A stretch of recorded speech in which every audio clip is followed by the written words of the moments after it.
So for today, we are going to go over the last section, which is the interviewing, as we prepare for applying for and searching for jobs. We're going to go over the interview process relatively briefly. While we are, I'm going to do one-on-one, individual kind of go over your resume, rough draft, give you some feedback for you to correct, and then submit your final resume. While I'm doing those one-on-ones, you will have an assignment to work on for interviewing. That's the STAR interview responses. Okay. We will take our class picture, our professional class picture today, and then that will be it. Today will be our last class. Even though we technically have class scheduled for next week, you will use that time to submit your final resume. I will be here during class time, so if you want to come in and ask additional questions about your resume, I will be here and be available. But we will not have an actual organized class, okay? So by the end of class next week, which is 5:30 p.m. on Tuesday, you should have your final resume and all of your homework assignments turned in. So then that way I can put in your final grades. Yes. I can change it to 5:30. Yep, I can. Because that's just my 8 a.m. is my default in Canvas, so I can update it to 5:30. Okay. That way, if you have questions and you want to come in and get more feedback, you absolutely can. Okay. Questions, comments, concerns. So let's talk about interviewing. Who has been to a job interview? Okay, few hands. Who's never been to a job interview? Okay, I saw some people did not raise their hand, so make sure you're paying attention, please. Who has not been to a job interview? Who has been to a job interview? Okay, we got 100% participation. Okay, good. All right. So, those of you who have been to an interview, what types of interviews have you gone to?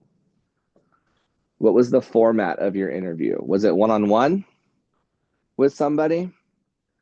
Okay, so we have one-on-one interviews. Oops. One-on-one interviews. There we go. What is that format like? It's you and the interviewer. Okay. And so what kind of questions are they asking you? Okay, they're asking questions about your experience. What else? Tell me about a time when. Those are considered what we call behavioral questions. Okay, so we have experience, we have behavior. So, how do you behave? Oh my gosh, my handwriting is awful right now. I need to focus. Okay, how would you behave in certain situations? Okay, we also have rapport building questions. What is rapport? Did I spell that correctly? I don't think I did. Is it right? Oh, yeah, it is correct. Just type into a text message and it'll tell me if it's correct or not. Okay. Let me erase that before my friend's like, why are you texting me rapport? Um, okay, rapport building. What is rapport? Anybody trying to getting comfortable? So oftentimes rapport building questions might be something like, tell me a little bit about yourself. Tell me why you're interested in this job. Okay, you should have a response to that. We often refer to that as our 30-second commercial. Our 30-second commercial. Sometimes we also call it our elevator pitch. Right? If you think about you get into the elevator with somebody In the time, bless you, in the time it takes you to get from the floor you're going to where you get off the elevator, you've got that 30 seconds to tell somebody a little bit about yourself, what jobs you're interested in, what career opportunities you're looking for. Okay. So that 30-second commercial is always a good idea to have that available and ready um, to answer, especially if you're in a situation where you're networking, that you have that kind of prepared. If somebody's going to ask you what kind of job are you looking to get, what are your career goals, that's information you can include in that 30-second commercial. Okay. So typically our interviews will start with a rapport building questions. Tell me a little bit about yourself, kind of put you at ease. How many of you are nervous or have found yourselves to be nervous during an interview? Why? Why do you think you might be nervous? You have to sell yourself. You have to have confidence in your abilities. Okay. What else? Why else might you be nervous?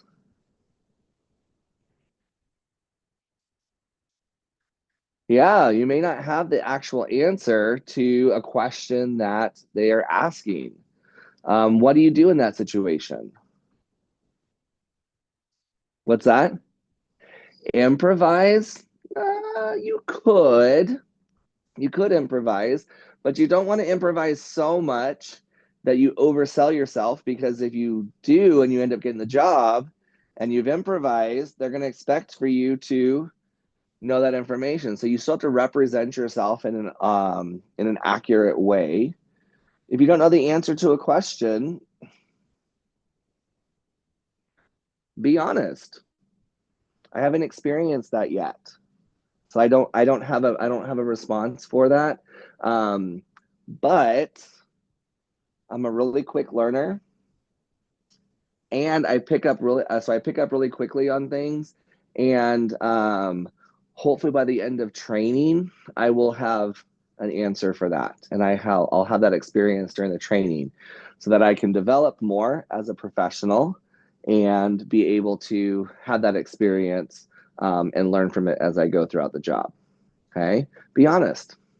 I don't have that experience yet. Okay. Now, it may cost you the job, because if they are looking for that experience, that's okay. But maybe at the end of the interview, what is typically the last question of any interview? Do you have any questions for me? Do you have any questions for us? Right. And so in that case, you might refer back to that question that you didn't have any experience. So let me give you an example. When I worked for Chester's Hamburgers, my job right after Chester's Hamburgers, I wanted to become a server. So I applied for a job at IHOP and Denny's to be a server, and neither one of them hired me. And the reason they gave was because I had no experience. Well, how do you get experience if nobody hires you, right? And so then what I did was I took a look at what are the characteristics of a server: organization, a positive attitude, a smile, all those things that servers need to have, those different characteristics. When I went in for my interview for TGI Fridays, I made sure that I highlighted my ability to have a positive attitude, my ability to organize, to think critically.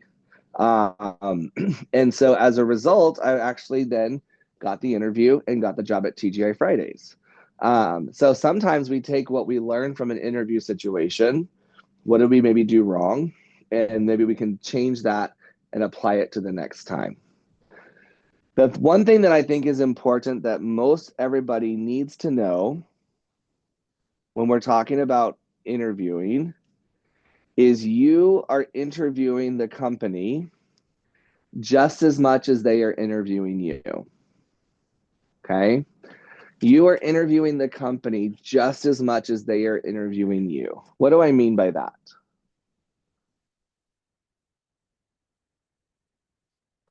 You're figuring out if what, sorry? Yeah, you're figuring out if that company will fit with you. Okay. Will they, is the work-life balance appropriate? Is there, do their, let's say you're really passionate about volunteering at the food bank, right? Or doing like community service and helping out and supporting the community. If you do some research on that organization, do they also invest time and effort and maybe money into supporting different community initiatives? Does that align with you as an individual? Okay. And so you are interviewing them just as much as they are interviewing you. In addition to one-on-one interviews, what other kinds of interviews might you experience? A panel and a group. Okay, these are kind of opposite of each other. A group interview is what? Has anybody ever experienced a group interview? Okay, talk to us about a group interview.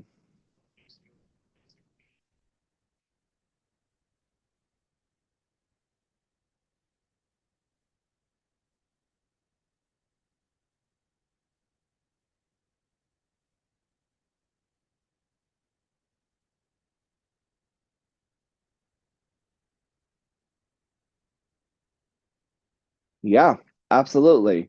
So the group interview means there's multiple applicants in that interview process. And what are they trying to look at what are they trying to identify when you are in a group interview? Any thoughts? Okay, so possibly how you stand out against the others. What else? How you respect the others. Absolutely. So if you are somebody who puts down other people to make yourself look better, then that's probably not going to be the best person to be in a team situation. Um, and so they're observing how you react to other individuals and how you interact with those individuals. One of my students in my previous classes, um, they were actually placed in the group by their boss to pretend like they were an applicant and then report back on how everybody else was working in that environment together. And so I thought that was really interesting. I never heard of that approach before. I do uh, I do talk about when we talk about interviewing. Your interview. When does your interview begin? As soon as you walk in the door. That person who's the receptionist, or maybe there's a security officer that's there at the gate or at the door, where you check in, depending on what the level of company that you're applying for. They are probably making observations about how you are acting and behaving before that even before the interviewer comes out. And so it's really important to understand that everything, when we talked about last class, everything communicates, our body language, how we treat people.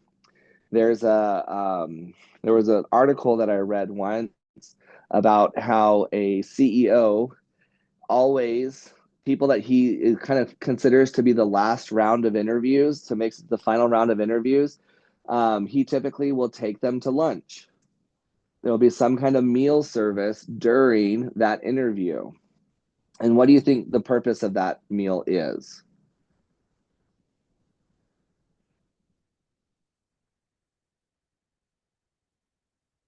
What's that? To know their character. How do they treat the wait staff?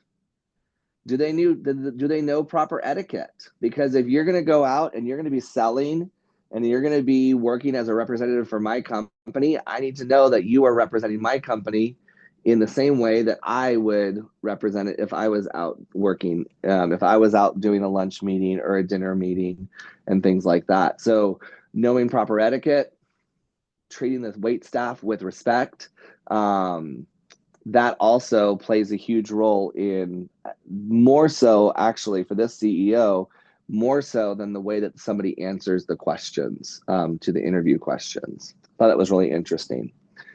The opposite is a panel. A panel interview. Anybody ever experienced a panel interview? Okay, tell us about your experience as a panel with a panel interview.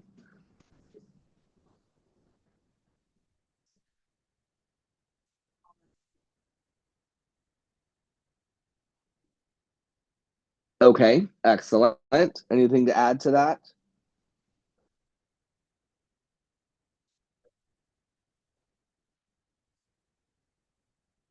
Yeah. So there's typically anywhere between 3 to 5 or maybe a little bit more individuals that are asking you questions. You're kind of in the what we call the hot seat. Okay. Did you have any?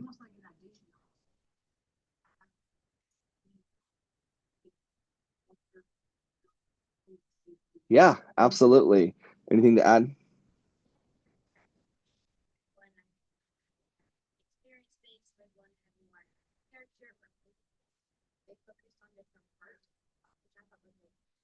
Yeah, and they're all taking notes. They're all kind of they all pretty much they would should probably all have the same questions. Um, but different people are taking different turns asking those questions, and they're all taking notes based on what those questions are being asked. And maybe the accounting person is going to be taking asking more finance questions. HR might be asking some other kind of character based questions. If you're applying for the job at the front desk of a hotel, maybe the front desk supervisor is going to be asking some more experience based questions. Okay, they're all taking that into consideration when they make a decision because each person within that panel is going to be some kind of expert of their job or that area of the work, and so they can provide kind of an expert opinion on how well you answer that question or how well you are prepared for that. All right. So one-on-one panels, group interviews, those are different types of interviews. The last question is, do you have any questions for me? Typically, the last question of any interview is, do you have any questions for me? Okay.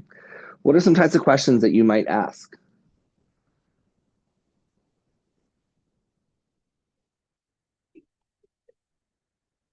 So it depends on where you are in the interview process. If this is your very first interview, probably not appropriate to ask about pay. But it is sometimes appropriate to ask about what the benefits that are available. Okay, so what kind of benefits are available with this position? Okay, what else? Yeah, that will give you an idea of whether or not that. Okay, so if they tell you your typical days, you start, you clock in, and you get running, and you're going nonstop until 8 hours later, you clock out. You may realize, oh my gosh, this isn't the job for me, right? Or they may say, log in from home, clock in, do your work. These are some types of things you might encounter. Take a lunch break, come back, work some more on the computer, and then clock out. And you may realize, oh my gosh, this is not the job for me. I don't like to work from home. I don't like to be in front of a computer all day. I want to be out working with guests. I want to be out doing something. I want to be moving. I want to go somewhere different within the hotel, maybe within the restaurant, experience something a little bit different. And they may say that. No 2 days are the same. You don't really know what you're going to do. But this is because we are all working with guests and guests are very different. There's no way to say, okay, this guest is going to come up and talk to you today. You are working with a variety of different people. Okay. So our interview starts as soon as we walk in. Okay. What should you do to prepare for your interview? Good. Research on the company. I will tell you that anytime somebody interviews for a full-time position here at St. Philip's College, and if Dr. Lawson, who's our president, if she's part of that panel interview, one of the first questions she's going to ask them is, what do you know about St. Philip's College? And if they can't tell us anything about St. Philip's College, then we probably know that they're not familiar with our culture, with the history of our institution, and they may not be the greatest fit for us. They can learn all that information, of course, right? So just because they don't know much doesn't mean we're going to write them off, but that will play a role if they answer questions really well, somebody else answers questions really well, and they know the history of St. Philip's. That looks a little bit better. Okay. So research the company. That's good. Anything else? What else should you do to prepare for your interview? Good. Review that job description. And when you review that job description, you could actually probably come up with some potential questions they might be asking you during those interviews, as far as your experience, as far as those behavioral questions, which we'll talk about in just a moment. Okay. What else? Yeah. Okay. Yeah. Absolutely. Might do a role play to prepare for that. Good. What else? What else are you going to do to prepare for your interview? You're going to figure out what you're going to wear. How do you know what to wear? What's appropriate to wear?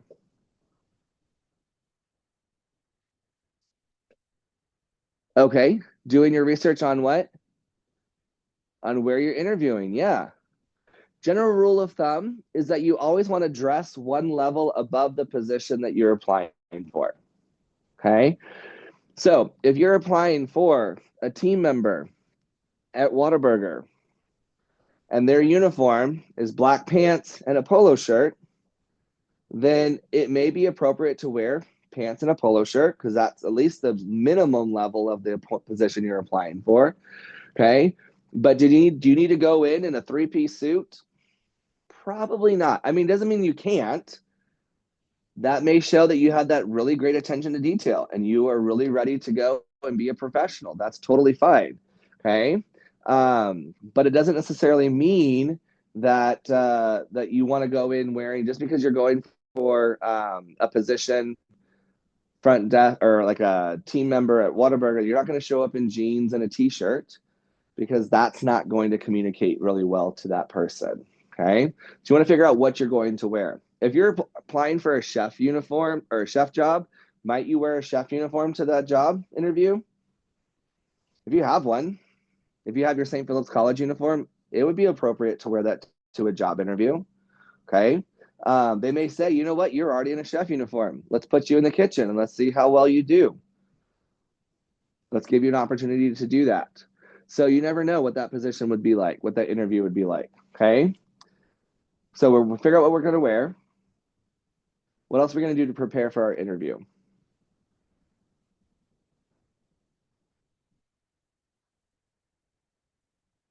What's that? Okay. Maybe get a good night's sleep if we can, ideally, so we can function at our best. So plan ahead for that. What else? Okay, good. You might have a couple copies of your resume. The interviewers should have that already if you turned it in online or if you turned it in with your application. But just in case they don't, it's always a good idea to be prepared and have that. What else? How do you know when to show up at the interview? Check your email. Okay, good. How do you know how long it's going to take you to get to the interview? Map it out. Okay. I would recommend, if you're going, let's say your interview is going to be at 8 o'clock in the morning, when should you do a practice run? The day before, 8 o'clock in the morning would be a good idea. We don't want to do a practice run at 4 o'clock in the afternoon or 2 o'clock in the afternoon, because our traffic is going to be a little bit different. So you might do a practice drive by and just kind of double check it, right? You want to know where your parking's going to be. What happens to some of us when we get really nervous? What happens to the palms of our hands? They might get a little sweaty. Anybody have that experience? When you get nervous, your hands get a little sweaty, right? How do you fix that? You're going to shake someone's hand. What do you do? Oh my gosh, what do I do? I never thought about that. What I typically do is I might put my hand in my pocket just for a brief second and just use my leg to wipe off my hand. Right? I'm not going to go like this, right? I might just, or right before I shake someone's hand as I'm walking, I might just casually brush my hand against my leg and then reach out and shake my hand. How early should you get to a job interview? 10 to 15 minutes max. No more than 15 minutes. Why don't you want to show up more than 15 minutes? Yeah, the interviewer may not be ready. They have a calendar that they're going after. Maybe they're actually still in an interview with somebody else. Okay. Or maybe they're getting ready, they're going to figure out their morning and get done with everything for their morning. And then when you get there 30 minutes early, they may feel they may feel, what's the word I'm looking for? Obligated to hurry up and get you interviewed. They may not all even be there. So 10 to 15 minutes really is the maximum is that you want to go for to be early. If you get there, you may ask to use the restroom. And there you can wash your hands, do a cold towel on your face, kind of wipe some sweat if you're a little bit nervous, right? Just kind of give yourself to kind of catch your breath. Give yourself a little pep talk in the mirror, and then go in for that interview. All right.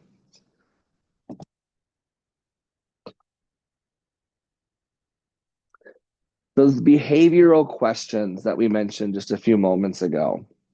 We want to use this STAR method. Okay. Situation, task, action, and result.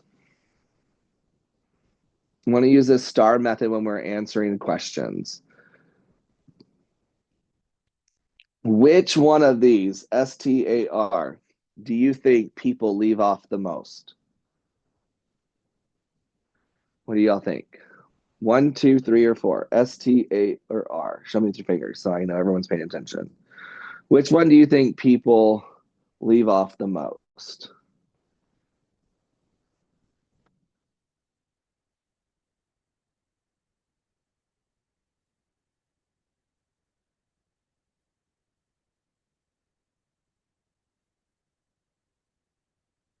Are y'all going to pay attention? All right, the answer is 4. And that's really what we're asking for in these behavioral questions is how do you behave in a specific situation? What is the result of the how you responded to that situation? So when we give a situation, we want to give a very brief overview to kind of set the tone. Okay. So questions of behavioral questions typically will start with tell me about a time when fill in the blank. Okay. Tell me about a time when you had a disagreement with your boss. And so you want to set the tone. What is the situation? This is what was going on. The task of that, what you had to do to address the situation, what you actually did to address the situation, and then the result of your actions. Was the issue resolved or was the issue not resolved? Okay. So situation, task, action, and result. Anybody want to practice?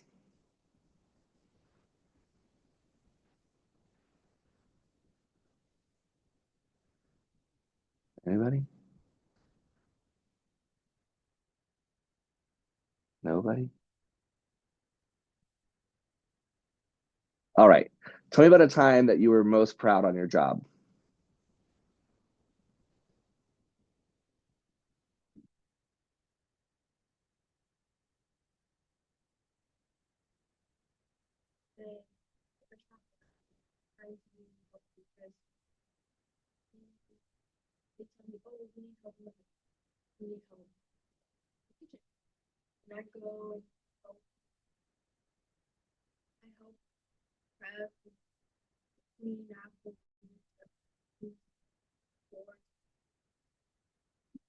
Okay. Awesome. And what was the result of that?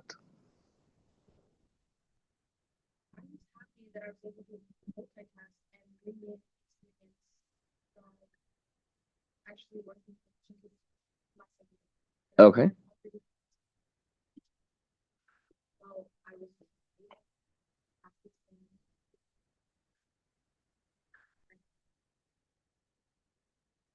Okay. Excellent. So, situation, you're in front of the house employee and they need help in the back of the house. The task at hand was helping out in the back of the house with prep. And so you went in, you helped with the prep, you cleaned up, you helped them out and did that. And then the result was that you demonstrated that you were a team player and you had that ability to use your past experience to help this second job be successful. All right, good. STAR. The really cool thing about these STAR questions, these behavioral questions, is that you can plan ahead. Okay, they're probably going to ask at least one or two of these behavioral questions. They want to know how you behave in specific situations. So things like, tell me about a time when you had a disagreement with your boss or a disagreement with a coworker. Okay, tell me about a time when you were most successful on the job. Tell me about a time when you had to do a task that you didn't know how to do. Okay, so tell me about a time that you had to complete a task that you didn't know how to do. Situation was, I was presented with this task. I'd never been trained on it.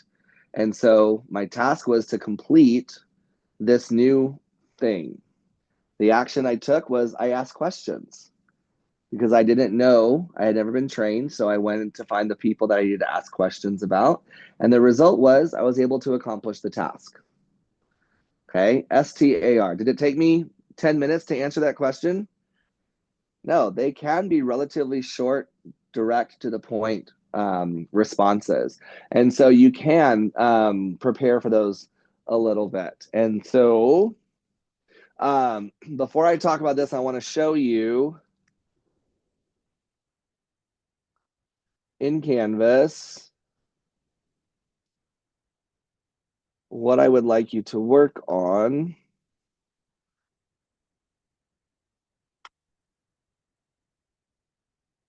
Okay. These STAR interview responses.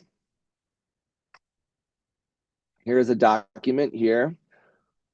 We have 3 examples of questions. What I would recommend is if you download this document, you can type your answers directly into that and upload it, or you can copy and paste them into the text box that's in the assignment, okay?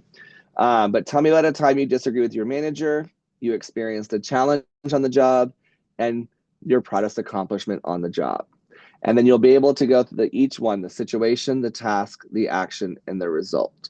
Okay, so just make sure you answer each one of those questions.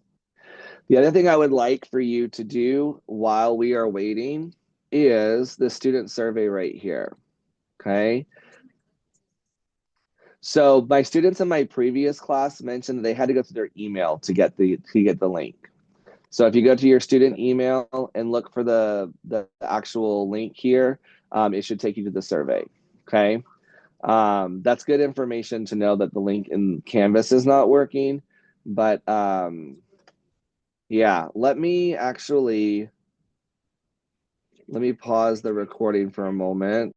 This is your opportunity to provide feedback. This is the first time I've taught this class, probably in about 2 or 3, maybe, well, actually, I think since the pandemic. And so any feedback that you can provide to me would be great. Is the class too short? Is the class too long? Would it be better taught as a 16-week semester? Would it be better? Is it okay to keep it as an 8-week semester? Is there any assignment that you think could be in more detail? Okay.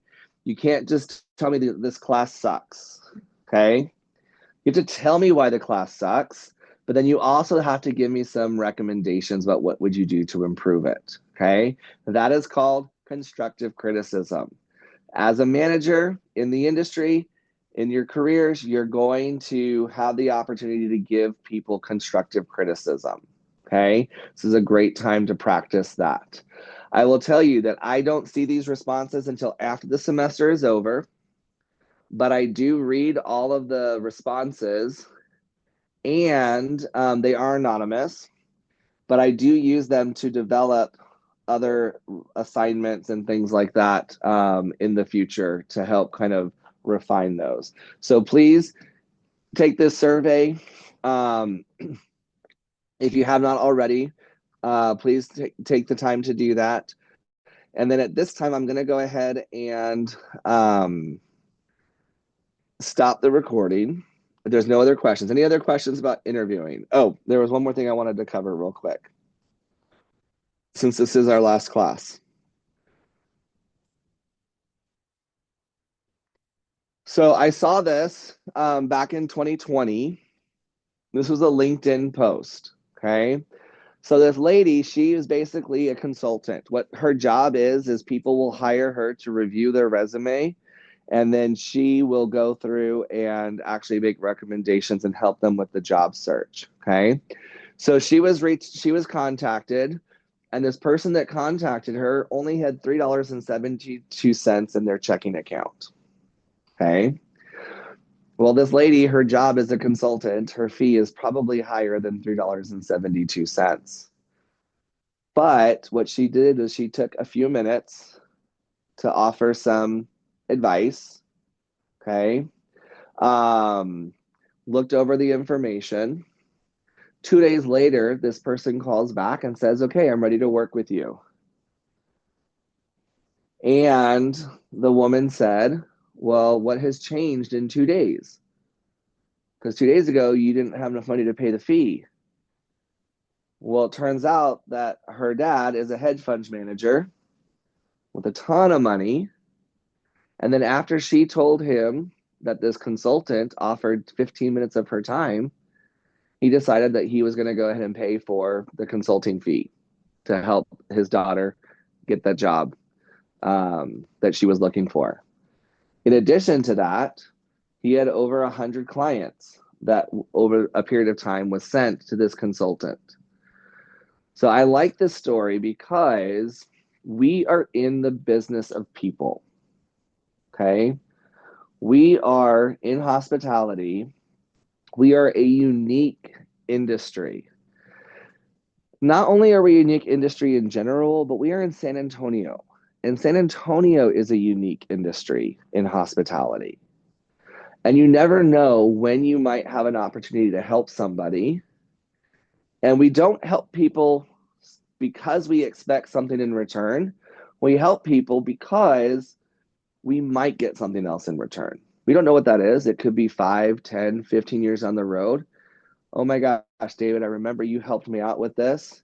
And I really appreciate that. It really helped me. And now you're in an interview situation with that person and they want to help you out and grow your career. Okay. So what I recommend to my students as you graduate, I know this is the beginning of your academics, but as you think about it, as you graduate or as you move throughout the program, is don't forget to turn around and reach down and help people up. If you're in a class, you're sitting on the hallway and you see a student struggling, reach out and help them. Ask them what classes they're working on. If it's a class you've taken, you might say, oh yeah, I remember we did this project. This is what we did. This is really helpful. Same thing in the industry. Okay. You never know who you're going to help and what that impact could be. And so as you leave this class and as you go through your program here at St. Philip's, I want you to kind of remember and think about, what do you want your brand to be? Think about 6 weeks ago. That seems so long ago, right? Think about 6 weeks ago. One of your first assignments was, what does success look like to you? Think back on that response. What does success look like to you? Has that changed over the last 6 weeks? Will it change over the next year and a half or 2 years while you're in school or as you're growing in your career? What do you want your brand to be? What do you want to be known for? Because once you know what you want your brand to be, then every single thing that you do should reflect that brand. Every time you do something, however you behave in a professional setting, that should reflect to help build your brand. Okay? So think about that. What do you want your brand to be? And then what do you need to do to maintain that brand? I can tell you my brand in the hospitality industry, especially here in San Antonio, because I spent a lot of time. Most people know that my brand is, I don't say no, which is the reason why I'm so crazy busy. Because if someone has a project, chances are they're going to ask me because they know I'm not going to say no. Okay. Of course, I want to help. Now, there is an appropriate way to say no. Okay. I can say I don't have the time right now, but keep me in mind in the future. Okay. So what I'm telling that person is, I don't have time right now to devote to your project, but keep me in mind in the future because I really do want to help. I just right now is not the right time. Okay. So think about what you want your brand to be. Did I tell you about the brand of the pineapples and the Fiesta medal? Did I tell you that story? I can't remember if I did or not. Okay. I'll end on this.